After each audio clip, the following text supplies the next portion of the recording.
Hi, I'm Maria from Nancy's Notions, and today I'm going to talk to you about making home deck pillows. Here we have some examples of some very basic pillows using very similar techniques, and these are all from our Showcase Pillow book and matching template set.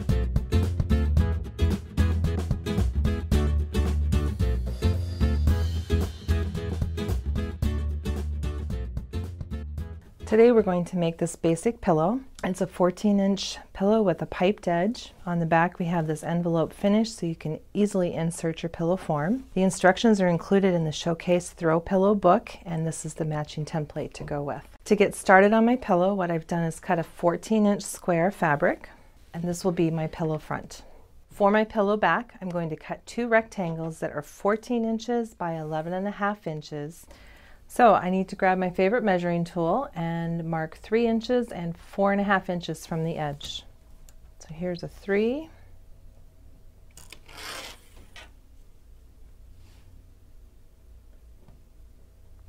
I can move that guide again to 4.5. Pillow mark there.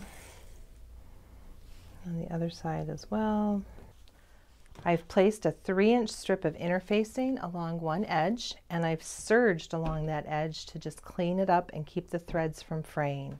After you've placed your interfacing and serged that edge, you can fold both of them along that 3-inch mark there and give it a nice crease. My 4.5-inch mark is out here on the outside, but I've also transferred it to the back because when I overlap them, this is the side I'm going to be looking at. One of the handy things about the template that comes with this book is that we're going to knock off the corners of our square so that your pillow actually looks a little bit more square. Sounds funny, right? If I fold the fabric in half and fold it once more, keeping those corners all lined up, I'm going to take my template and lay it right over that folded piece, lining up these straight edges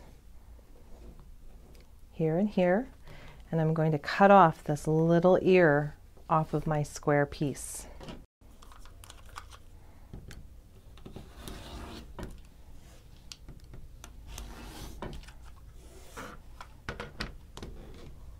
And when I open it, all 4 corners are ready to go. I'm also going to do this to my back pieces so that they match. Because they're in 2 separate pieces, I'm just going to fold this one in half, lay the template on there again, and you can see here the fabric is extending beyond the template, but it's not quite as wide as the template. All you need is the corner of your pillow.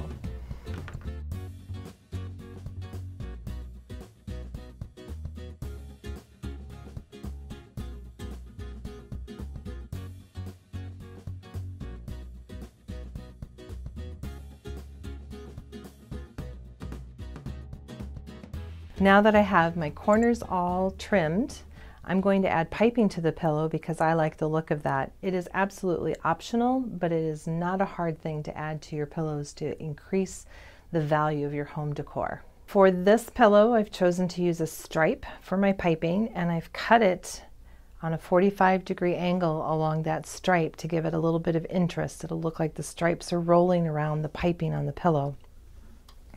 On one end, I folded over a corner and put a small piece of steam-a-seam here. It's paper backed, but it gives a little bit of glue so that when I come around the pillow, it'll wrap into the piece I'm finishing with to finish off that mitered edge. We have this wonderful wrap and fuse piping.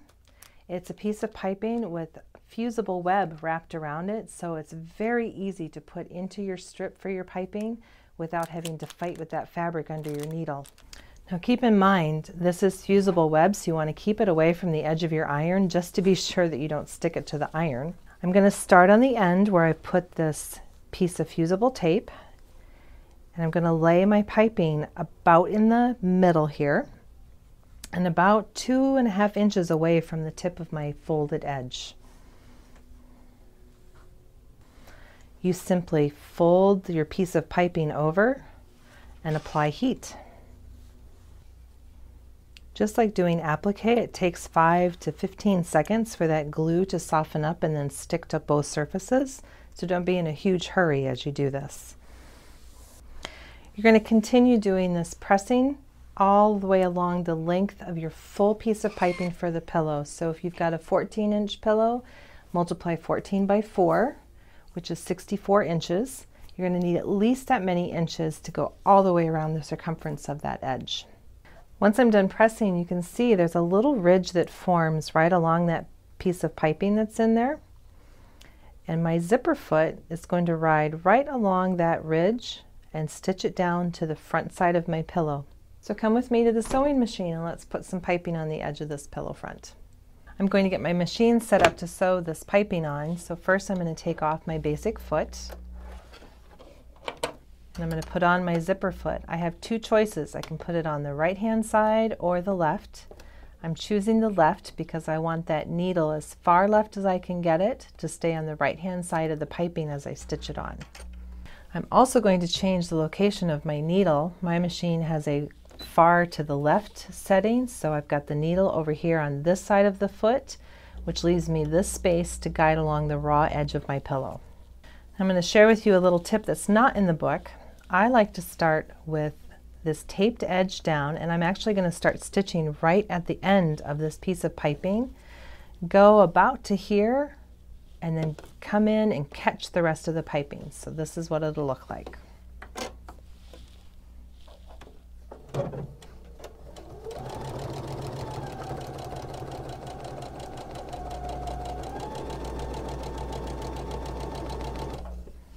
going to raise that needle, fold that edge back over.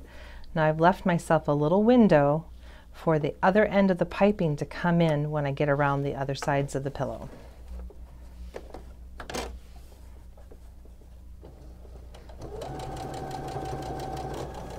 And you can see my needle is sinking down into that little ridge, and the foot is just kissing the side of the piping there. You don't want to go up over the top of it, but rather stitch right next to it. All right, I'm coming up to one of our corners that we've trimmed, and you can see how easy it is to just drape that piping along that edge.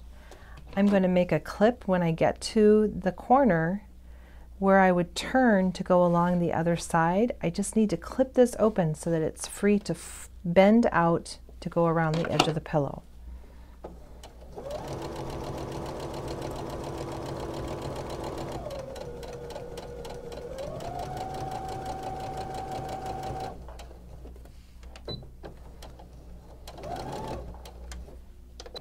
Sneak my scissors in.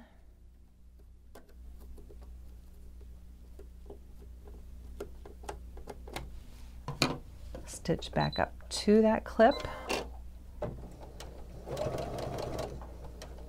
Leave that needle down.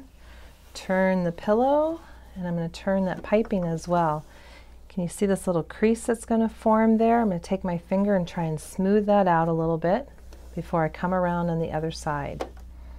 This is one of those times you want to be sure you keep your finger away from the needle. I know I'm really close there, but I'm going to stitch slow and I'm not going to stitch myself into it. And then I can adjust a little bit around that little corner and continue on down this next side. Now I am back to where I started. Here's the beginning of the piping inside this piece of fabric. This is empty here, so I'm going to trim this piece to butt up against the end of that.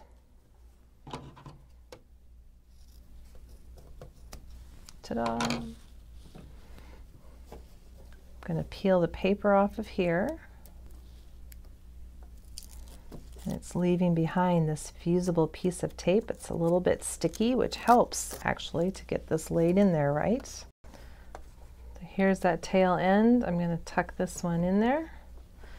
And I'm going to pull it snug, not super tight. I don't need to pucker my pillow.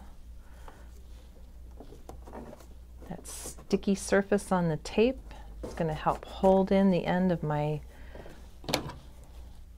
piping.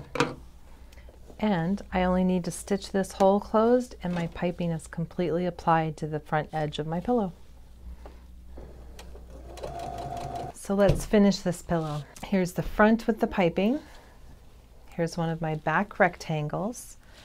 I'm going to line up the edges that we cut previously with the serged edge and that little flap we folded over on top here, which means the right side of the pillow back is against the right side of the pillow front.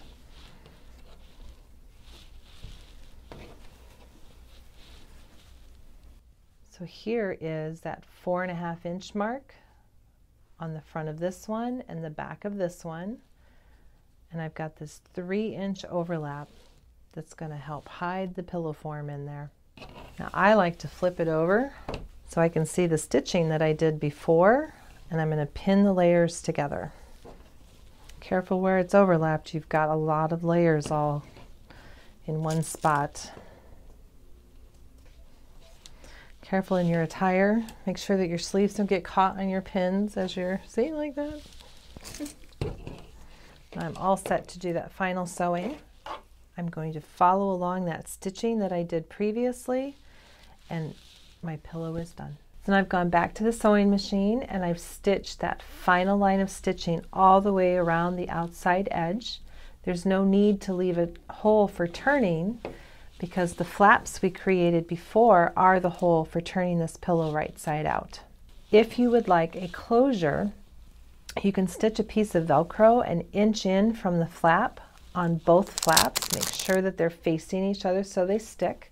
You can add whatever embellishment you like, or you can leave it completely plain because this pillow is small enough that you're going to be able to insert the pillow form and it's not going to fall out because I've got 3 inches of overlap here.